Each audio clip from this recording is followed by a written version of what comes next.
So our second presenter today is going to be Cary Newman.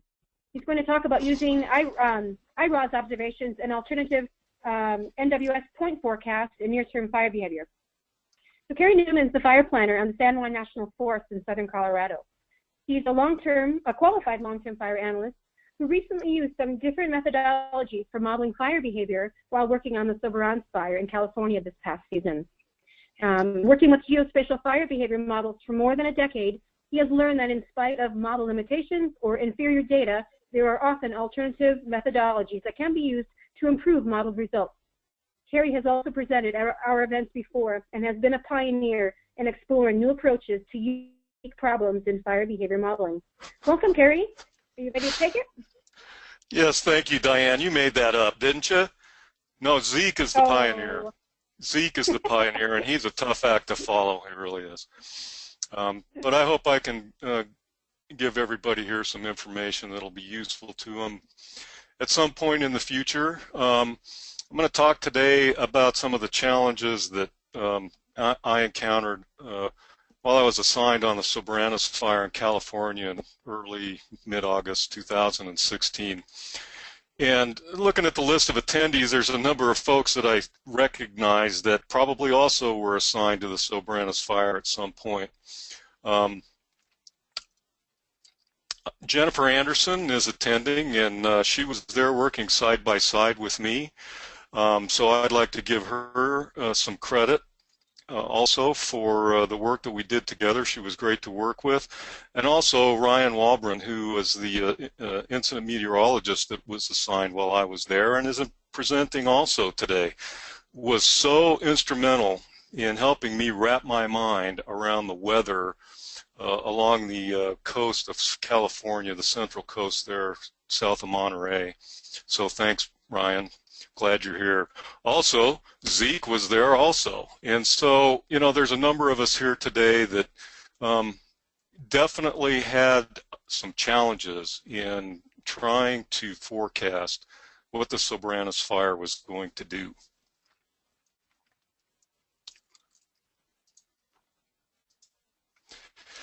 So a little background. The Soberanes Fire was ignited on July 22nd of this year in a CAL FIRE state response area. So initial response by CAL FIRE, immediately mobile Type 1 CAL FIRE team. But it didn't take but a few days for the fire to spread onto the Los Padres National Forest and then subsequently into the Ventana Wilderness. So pretty early on they set up a unified command which worked together pretty well through the duration of their assignment.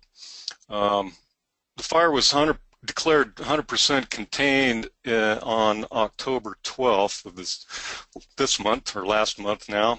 And the last infrared that showed any spread put the size at 132,000 plus acres. Up until the time of containment, the fire had burned 82 days. I think there were three or four Type 1 teams, at least one Type 2 team. I actually did two assignments there, one early on and then one in late September. And this was one of the most challenging fires that I've ever had the opportunity to work with. And because of the challenges it presented, it really forced us into looking at some alternative approaches to modeling fire behavior.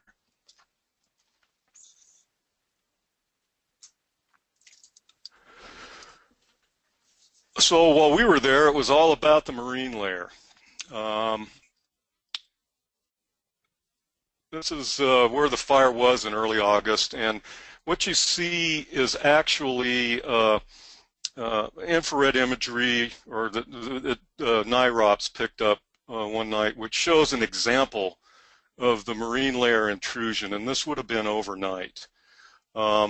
This was a daily occurrence. The marine layer would move in the evening, would set in overnight and affect fire behavior where it influenced coastal and valley areas, and then it would move out back onto the ocean sometime midday, early afternoon. and it was caused by high pressure at the surface. And I'm not a meteorologist. Ryan could explain this a lot better than I could, but it varied depending on how high the pressure was, between 1,000 and 3,000 feet, and it was always an influence on fire spread. The high pressure caused an onshore flow, which brought the marine layer onshore every day, and made it extremely difficult to model fire behavior where the marine layer was present.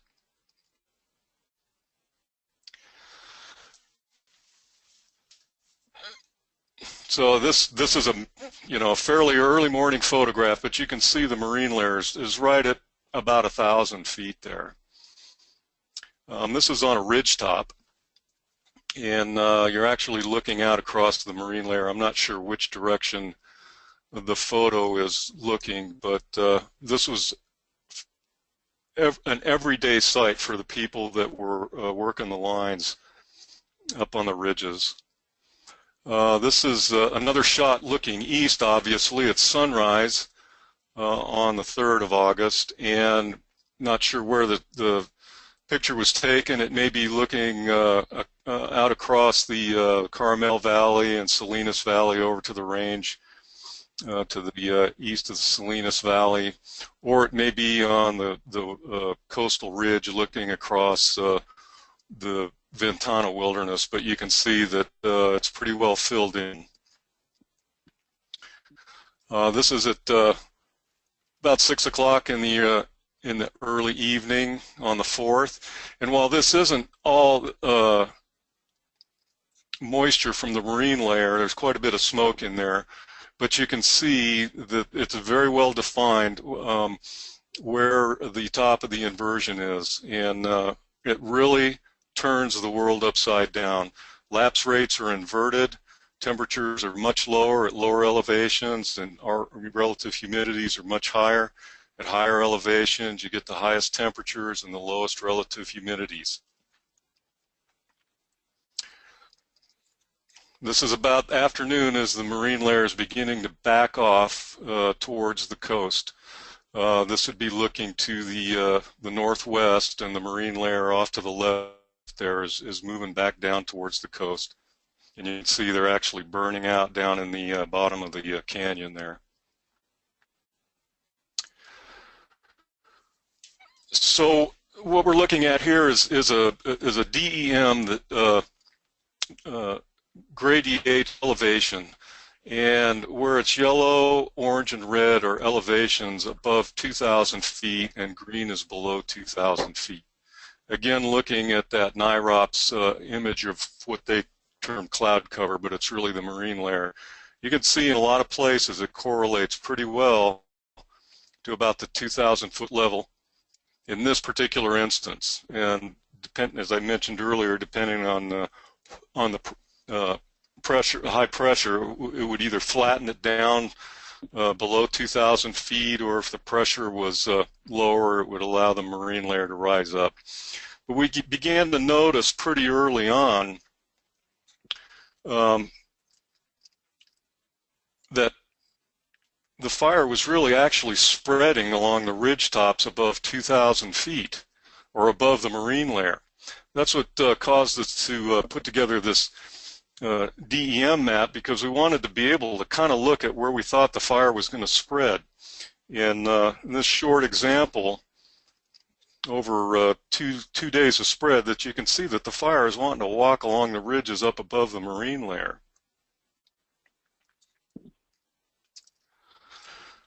So we had some permanent IRAWS that we could work with in modeling and WFDS fire behavior. We were doing FS Pro as part of the strategic plan that we were working on, but generally on an almost daily basis we were running near-term fire behavior to help inform how we're implementing the strategic plan and the management action points.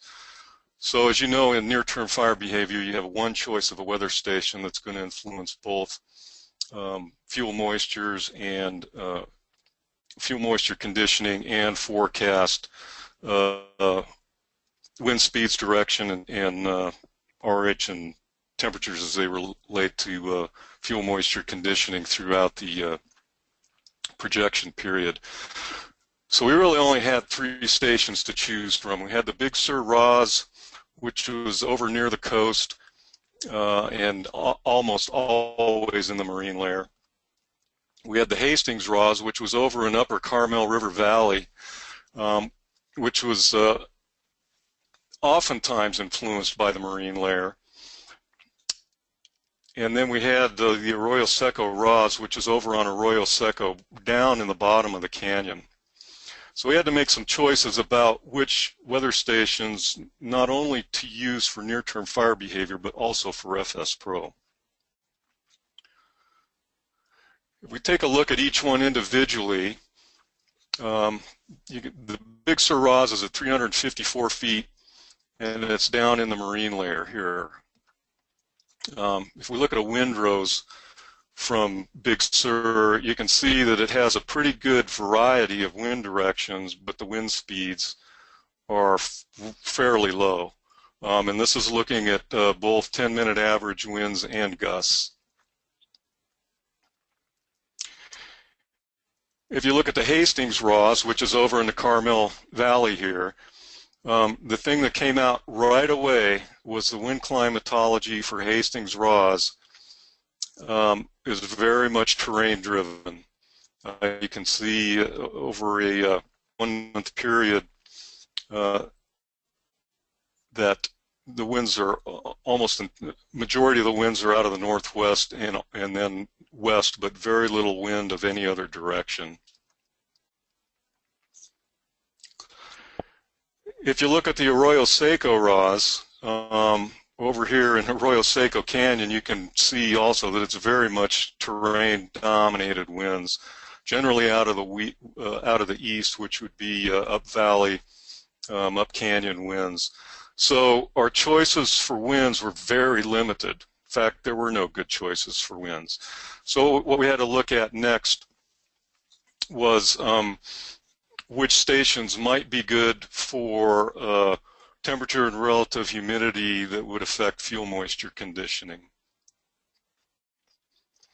We had a variety of IRAWS spread out around the fire, and Ryan was proud to mention that the Soberanes Fire at one point tied the record for the most incident RAWs that were deployed on a fire with the Whitewater Baldy Fire down on the Gila some years back. But we had quite a variety of RAWs that we could look at to compare actual observations in areas of interest to us with observations at the stations and make some comparisons and some judgments as to which stations might be better to use. We'll look at an example, a comparison example between the Big Sur IRAWS, which was down near Highway 1 at 354 feet, and the H3 IRAWS, which was up on the North Coast Ridge here at 2,623 feet, which was generally going to be above the marine layer 24 hours a day. We were beginning to see fire movement coming down into the Big Sur Canyon here, and so this area in here became our focal point for looking at predicted fire spread. You can see clearly that the Big Sur permanent RAWS is going to be influenced by the marine layer, and the H3 RAWS is going to be less influenced, if not influenced at all. So we can go to MesoWest and compare some observations between the Big Sur RAWS and the H3 IRAWS, which are these two over here. We're going to move forward ahead in time up to the 16th of August and look at some observations in the previous 24 hours. So if you look over here at the Big Sur IRAWS, you can see the relative humidity gets up near 100% for quite a long period during the preceding 24-hour period prior to 12 o'clock local time. Temperature barely gets up to above 70 degrees and then drops down to nearly freezing in this period over the 24 hours. Looking at the H3 IRAWS, you can see that it's much warmer up there. You know, it's getting up above 80 in the afternoon and barely dropping down to 70 overnight. And the relative humidity stays pretty rock bottom all the way through the period, with a maximum in the afternoon actually about 20% and a minimum down below 10% early in the morning. And we saw this sort of pattern on the ridgetop where the lowest relative humidities would be in the early morning. Looking at the winds, you can see that there are a variety of winds at Big Sur in the afternoons where we would expect them to be highest. They were generally out of the southwest with an occasional observation in a different direction. At H3 IRAWS, which takes an observation every 15 minutes, you can see that they were generally more westerly, southwesterly in the afternoon and coming out of the morning and into the early afternoon.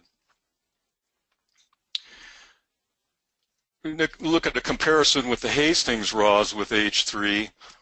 You can see that it's a little bit more moderate in temperature swings. It gets up above 80 and drops down a little bit below 70 in the previous 24 hours. The relative humidity is much less of an extreme trend as we saw over at Big Sur, but it does peak pretty high at 50% in the afternoon, and as we see a minimum again early in the morning. Again, comparing it with H3, it's a little bit better correlation, but we were seeing much more active fire behavior at the ridgetops, which was being influenced by generally low relative humidities over the 24-hour period and higher temperatures. If we look at winds, you can see that classic Hastings pattern of northwest westerly dominance, which doesn't match up with what the IRAWS is showing up on the ridgetop over there. If we look at Arroyo Seco RAWS, we can see even down in the valley bottom it has extreme differences in relative humidity and pretty extreme differences in temperature. Much different than the IRAWS up on the ridge. So, you know, at this point we're thinking Hastings is probably the best bet for starters. Again, with looking at Arroyo Seco winds, you can see that dominant up canyon, up valley effect as compared to H3.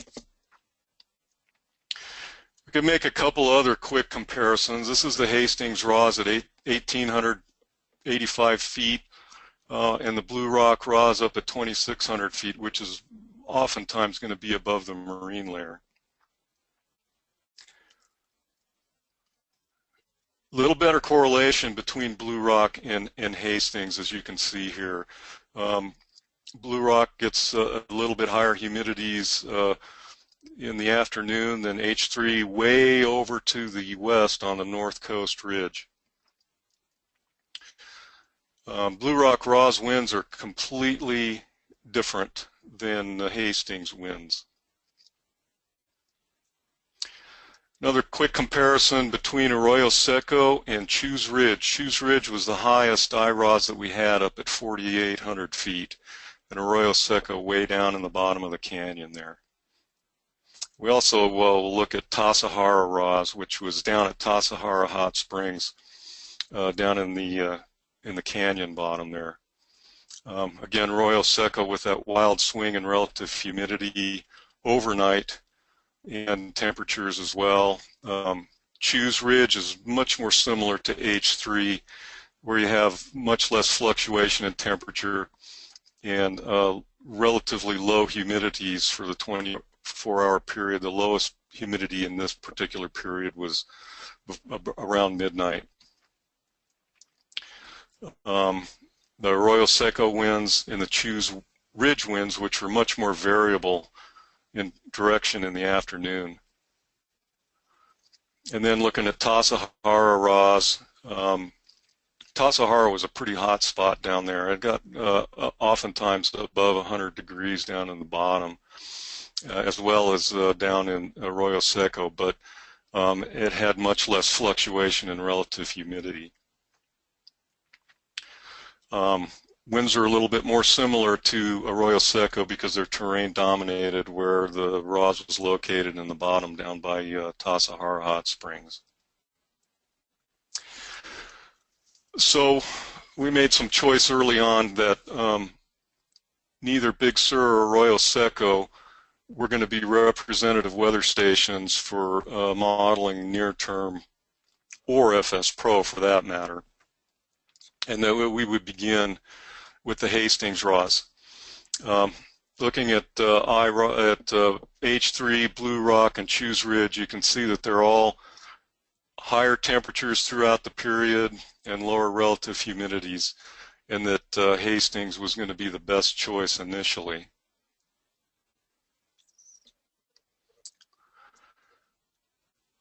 So we'll go ahead and set up a run. We'll look at this August 15th infrared, and the concern, they were doing burnout operations along the North Coast Ridge here, and the concern was whether the fire is going to continue to move to the south and outpace their burnout operations, particularly in this area here. So we wanted to do we'll look at a 3-day near-term projection. We'll look at setting up a 3-day near-term projection in this area here. So using Hastings initially, well, I'm sorry, this is Big Sur. Looking at the hourly records for Big Sur for the 16th with an ignition time of 1300, you can see really high relative humidities, fairly low temperatures, and somewhat moderate wind speeds, but you can see here we're not going to get very good fuel moisture conditioning at all, and conditions are very dry up on top of the ridges.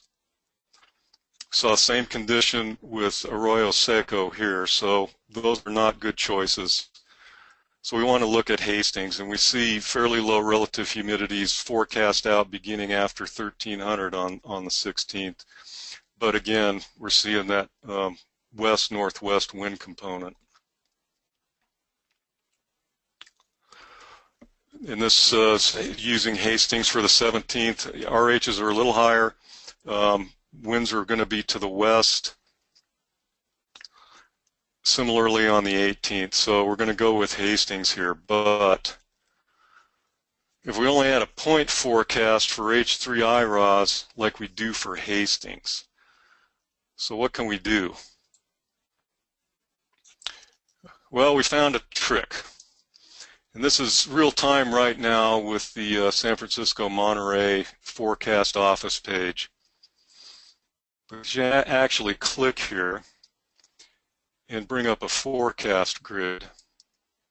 So we're in the vicinity of Big Sur there, but our H3 IRAWS is probably right about there.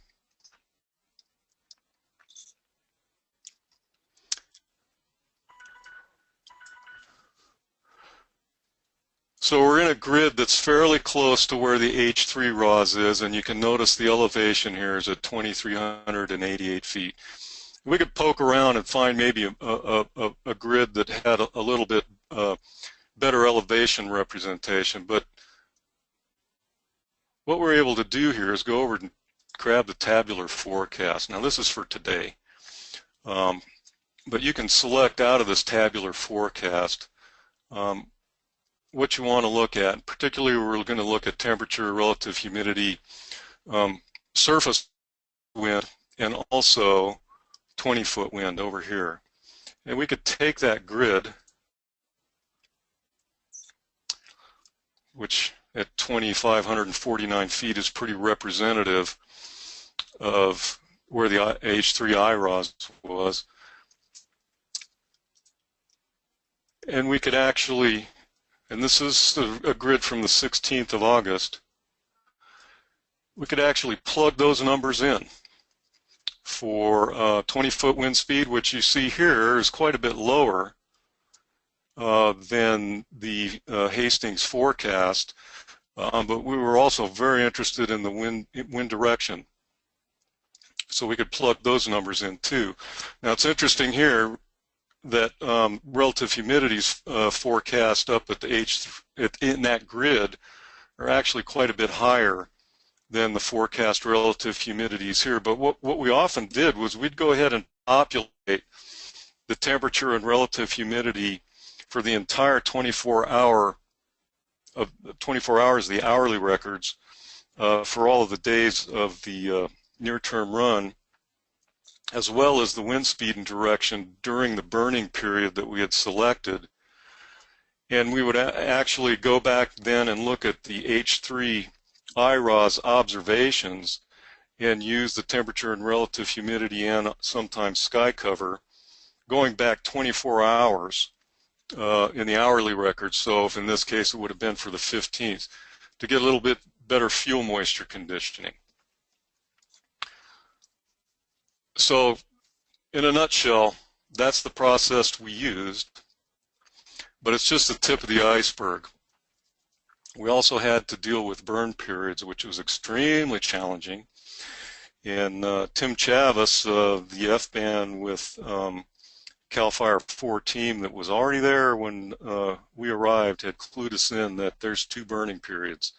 There's one early in the morning and one in the afternoon. So we actually had to set up some near-term runs, which were 3-day near-term runs with 6 burning periods. Thank you, Tim. I know you're out there. Landscape adjustments, huge. The Soberanes Fire burned in an area where there had been 4 large fires over the past 40 years. Fuel moistures, and perhaps Zeke's system would have helped us with fuel moistures. Spotting, local knowledge, it was tough. It was a big challenge. So that's it, folks. Happy to entertain questions or discussion.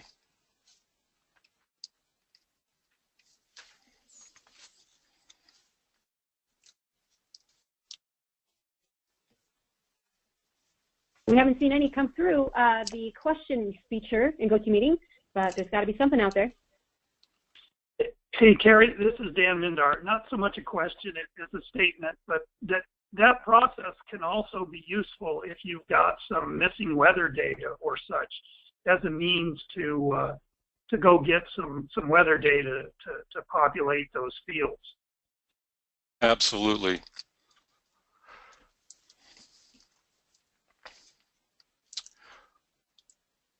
Hey, Cary, this is Diane. On any one time, how many LTANs did you have assigned? And were you modeling individual portions of the fire separately, or it must have been interesting just trying to coordinate the analysis effort?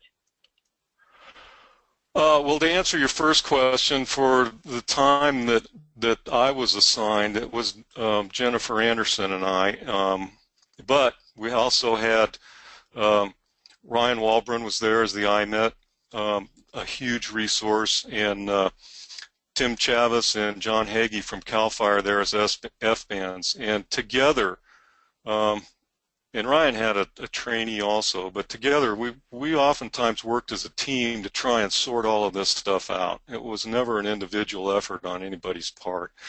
And there was always a different focus on where fire movement was going to be because it was such a large fire. While we were there, the focus became over on the North Coast Ridge, over in this area here, because there was a potential for it to threaten Big Sur, which ultimately it did. Now, other folks that came in afterwards, Rob Beery and Zeke were there for quite a while. Dan was even there. You know, the focus shifted over to other areas of the fire. So having those IRAWS in different locations, representative locations on the fire, was pretty important to be able to judge how the forecast and conditions were different, where the concern for fire movement was as opposed to the forecast that we were getting out of near term. Okay. Well, that must have spurred some thought, because now we have a slew of questions. So Rich McCrae, he has 2 questions for us. One, did you see much correlation between aspect west to southwest and major fire spread? And second, did you use a fuel stick on the IRAWS? And if so, was it helpful? To the first question, west and southwest aspects, this fire was in a much, much different environment than any of us are used to working in the interior west, where it was not so much a question of aspect, but it was more a question of alignment, and that alignment, alignment with predominant winds, and the predominant winds varied across the fire. So you could get, generally, as you can see, ultimately the fire spread to the southeast. So general movement was almost always to the in a southerly direction. So if you had alignment on a north aspect, you'd see movement on that slope.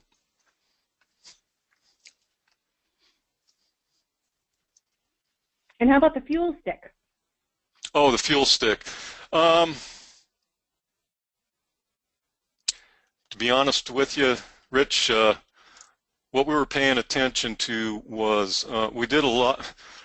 Zeke, here's something that you didn't know. We had a incident over in training where we did a lot of experimentation and a lot of short-term and basic, and we were paying real close attention to 1 and 10-hour fuel moistures.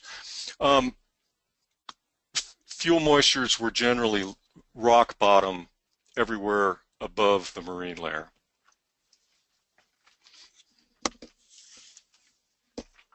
Okay. Let's see our next question by Boyd Levita. What was the purpose for choosing the grid forecast point associated with the IRAWS site? Well, we didn't have to, but because we ran into a challenge with fuel moisture conditioning, depending on, well, obviously, we wanted to pick a grid that correlated to some observations that we could look at to go backwards 24 hours at least to try to get some better fuel moisture conditioning leading up to the ignition time. So we generally tried to go with gridded forecast, point forecasts that correlated to some observations that we had.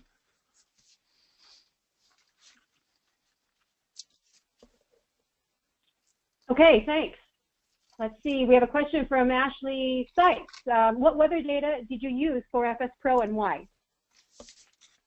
Well, we generally used Hastings for FS Pro as the fire began to move further to the south. I believe some of the analysts that were later on may have used Arroyo Seco also.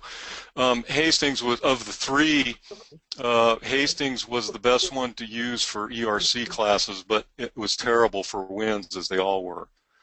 So we generally just stuck with Hastings for ERC classes and winds. We made some adjustments to live fuel moistures.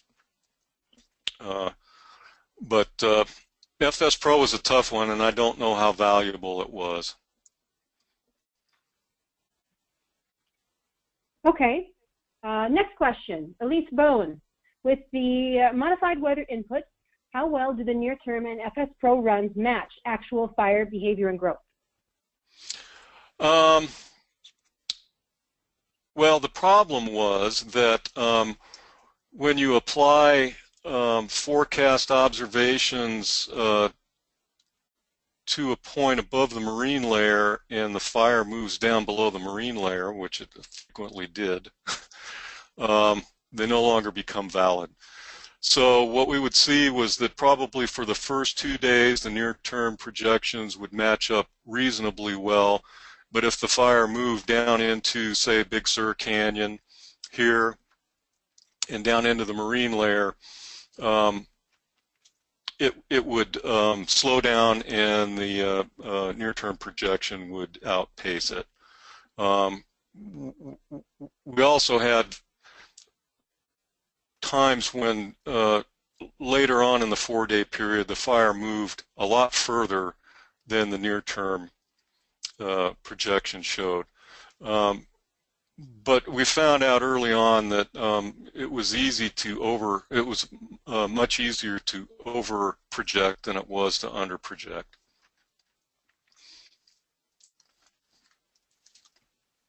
Okay, Boyd has another question. Did you ever get to a point where you had some confidence in the modeled run?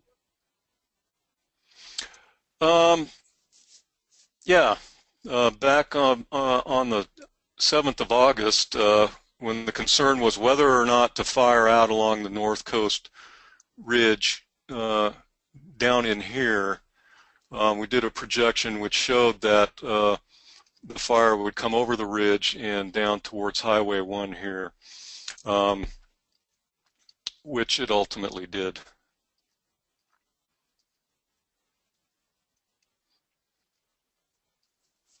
Okay, next question from Risa Lang Navarro.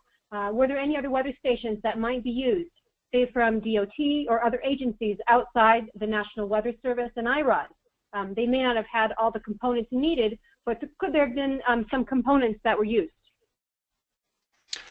Well, of course, we only had the 3 weather stations available to us in WFDS, Big Sur, Hastings, and Arroyo, Seco. We did look at some stations over on the other side of the Salinas Valley here, which were much further inland and drier, and had been used, according to Ryan, on the complex that was there in 2008. But as far as using observations, we had such a good variety of IRAWS, there really wasn't any need to look any further, at least for near term and basic and short term, because we only needed to go back 7 days to get fuel moisture conditioning.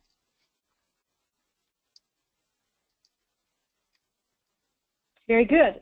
Tim Klukas has a question. For fire danger rating, is California requesting more permanent IRAWS stations to be placed in different locations? It seems like this process would point to fire business and fire danger needs. Good technique to adapt and overcome.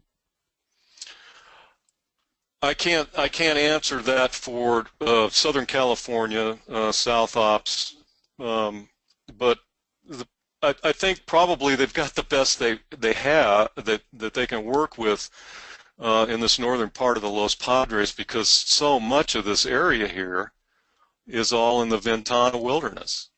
You know, I might make a recommendation that you know, they maybe put a permanent IRAWS up on the ridge to the west of or east of Carmel Valley, but you know, that's not agency land up there, so I think their choices are limited.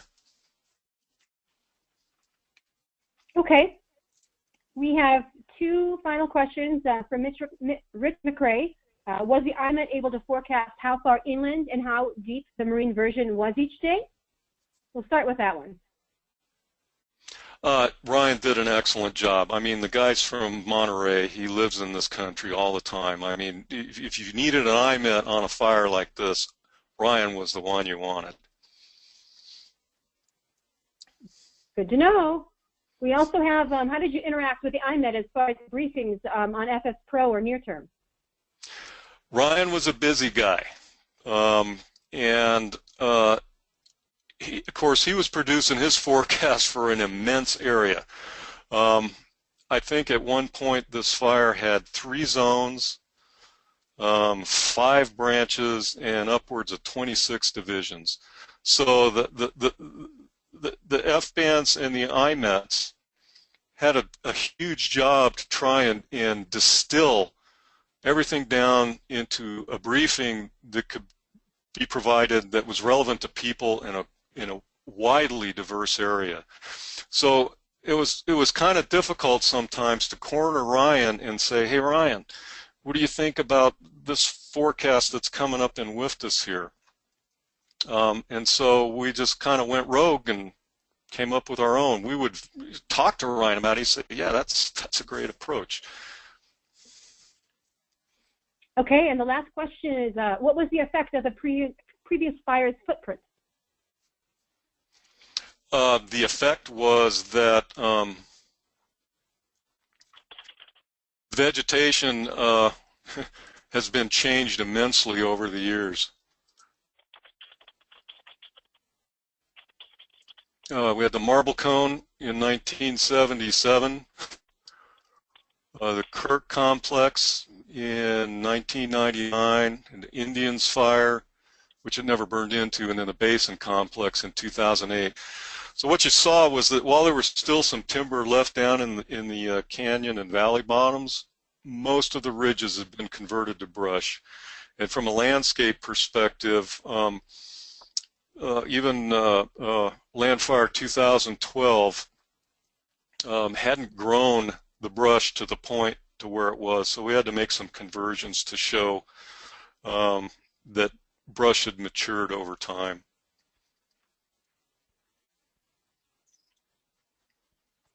Great, thank you, Cary. Those were all excellent questions. Thanks to everyone for contributing.